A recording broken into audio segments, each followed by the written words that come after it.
You were driving through your old neighborhood recently.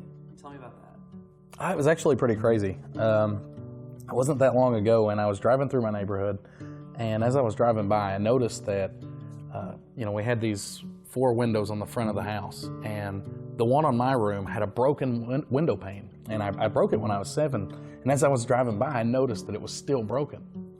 And it's kind of crazy when you think about it because, whenever I was growing up, I didn't realize I was poor. I didn't think about being poor. I ate every night and got pretty much everything I needed. But, in retrospect, whenever you go back through and you see something like that, it's like, that, the reason that window never got replaced is because, my mom bought the necessity. She bought what we had to have. She couldn't afford a window. So it was, it's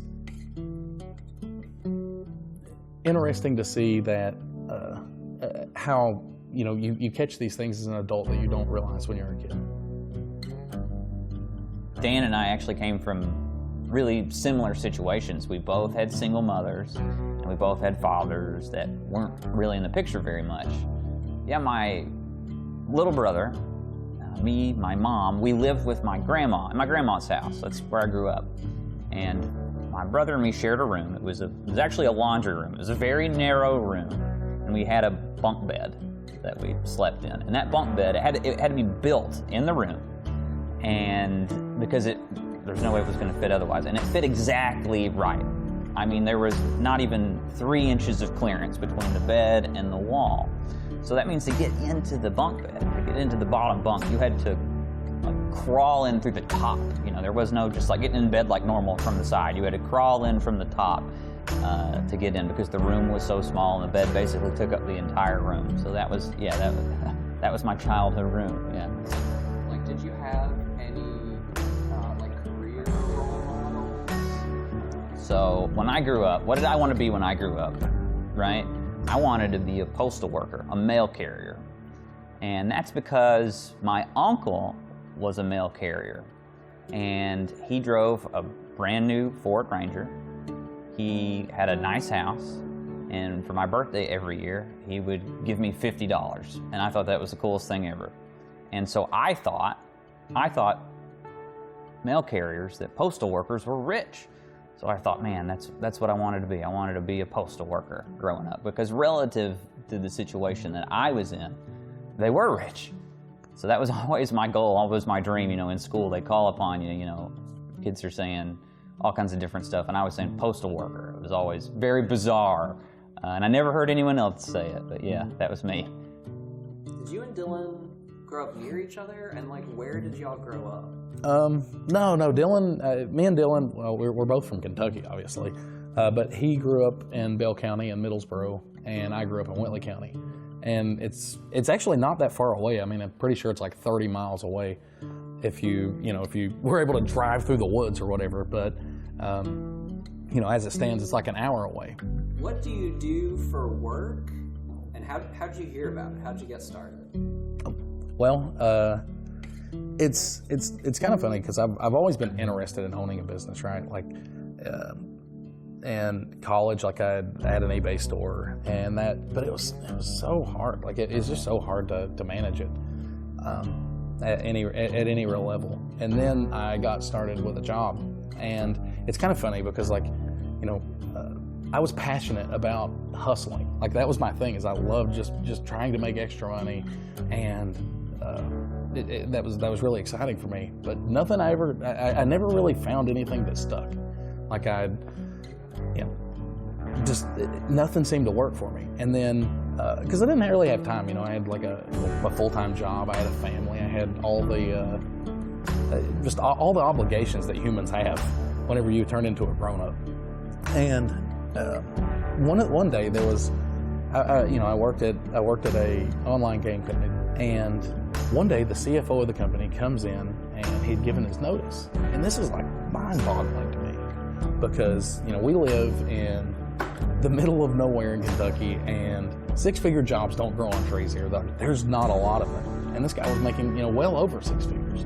And I remember I went to him and I was like, hey man, are you getting another job? And I knew, he had moved here from New Jersey. And I was like, are you moving back or what's going on?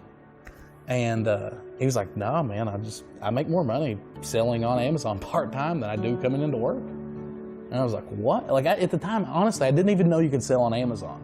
Like, I thought that was the place that people sold, or that was the bookstore, the online bookstore. And I was like, you sell on Amazon and make more money? And he, yeah. And I was like, how do you ship the orders? And he was telling me about FBA, and that was, whenever he was telling me about that, it's like I was immediately drawn to it, because all the things I hated about my eBay store, like packing and shipping orders, dealing with customer service, like all of those awful, like time-consuming things didn't happen on Amazon. And it was crazy. Like, within a day, I got started. So I went and I got my very first credit card, and it was a $600 credit card. And I mean, as soon as I got that email and it's like, Amazon's receiving your inventory, I started seeing sales come in, and I was hooked. Like, it was right there that I was like, wow, this can be a real business, right? Like, it's the ability to be able to scale it and not have to pack and ship orders was something that was just, I knew it was something I could make money with, for sure.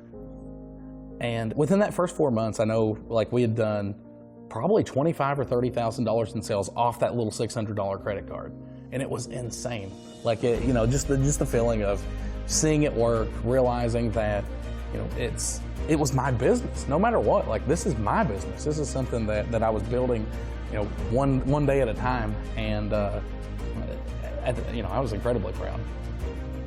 Tell me about what you were doing right before you came on. Yeah, so I didn't do very good in high school, and I couldn't afford to go to a university.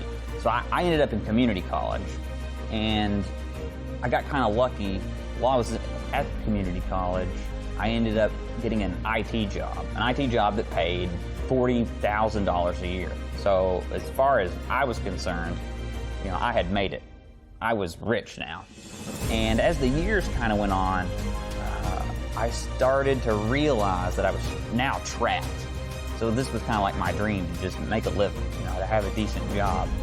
But it dawned on me that the place that I was at, the only way I was ever going to move up, increase my salary, was if someone either retired or died. And I just wasn't willing to wait for that. I felt like I had potential to do more, and I wanted to be more, to be something more, and it just wasn't going to happen there. And luckily, as I was having those feelings, it kind of coincided with the ability for me to leave that job and just focus on being an entrepreneur, focus on Amazon full-time. So it was a no-brainer for me. It was so easy to make that decision because I was so tired of where I was at.